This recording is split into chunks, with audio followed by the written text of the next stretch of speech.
Hello दोस्तों, अस्सलाम वालेकुम। उम्मीद है आप सब ठीक होंगे। आज का जो हमारा लेक्चर है लेक्चर नंबर 12 है। ठीक है, तो उसका जो हमारे पास पहला एमसीक्यूज है कि भाई the crossing over takes place in, जो क्रॉसिंग ओवर होती है क्रोमोसोम्स एक दूसरे के साथ, यानी कि अपना सेगमेंट एक्सचेंज करते हैं, तो वो होती है इसमें पिकैटिन स्टेज में। ठीक है, उसके बाद एक cell death due to tissue injury is called as. Cell के दो टाइप के होते हैं, एक प्री प्रोग्राम्ड सेल डेथ होती है, दूसरा टिश्यू इंजरी होती है। जब टिश्यू इंजरी होती है तो उसको कहा जाता है नेक्रोसिस। अगर ये प्री प्रोग्राम्ड सेल डेथ हो तो ये होती है एपोप्टोसिस। उसके बाद हमारे पास के the phenomena in which chromosome fail to segregate is termed as.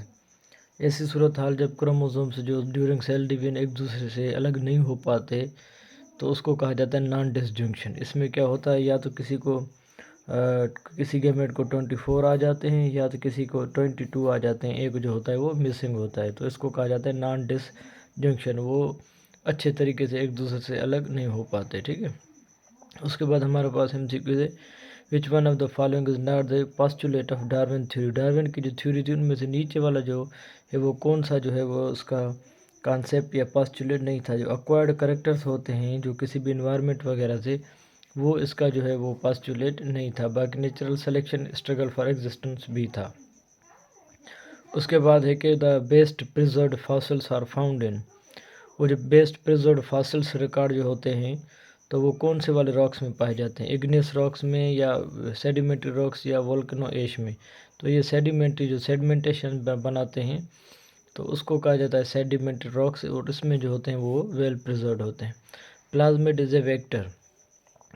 Plasmid is commonly called ये वेक्टर। असल में ये वेक्टर तौर हम इस्तेमाल करते हैं, और ये होता है कि एक्स्ट्रा क्रोमोसोमल डीएनए होता है बैक्टीरिया के अंदर, जिसके पास अभी जो है वो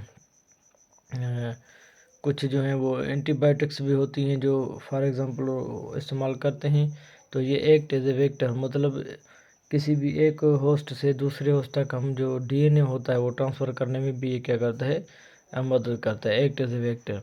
उसके बाद in gel electrophoresis the DNA fragment can be separate by. Gel electrophoresis एक ऐसी फेनोमेना होती है जिसमें हम डीएनए को on the basis of length, उनकी जो साइज़ होती है उसके बुनियाद पर जब हम सेपरेट करते हैं तो मेयर करते हैं तो उसको हम क्या कहते हैं, gel electrophoresis.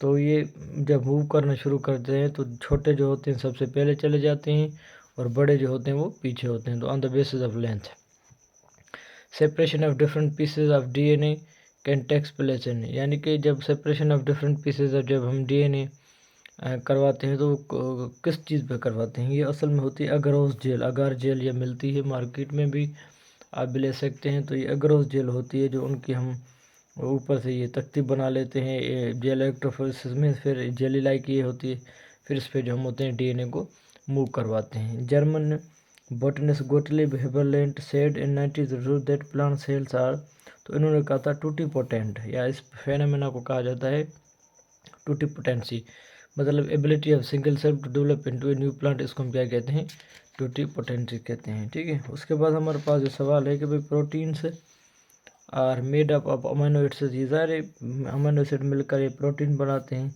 Link together by specific bond, ये एक स्पेसिफिक बॉन्ड के थ्रू एक दूसरे के साथ जुड़े होते हैं, उसको कहा जाता है पेप्टाइड बॉन्ड्स, या इसको कहा जाता है पेप्टाइड लिंकेज। ठीक है, तो आज के लिए इतना काफ़ी। इंशाल्लाह नेक्स्ट लेक्चर में आपके साथ हाजिर होंगे। दुआ में याद रखिएगा। शुक्रिया।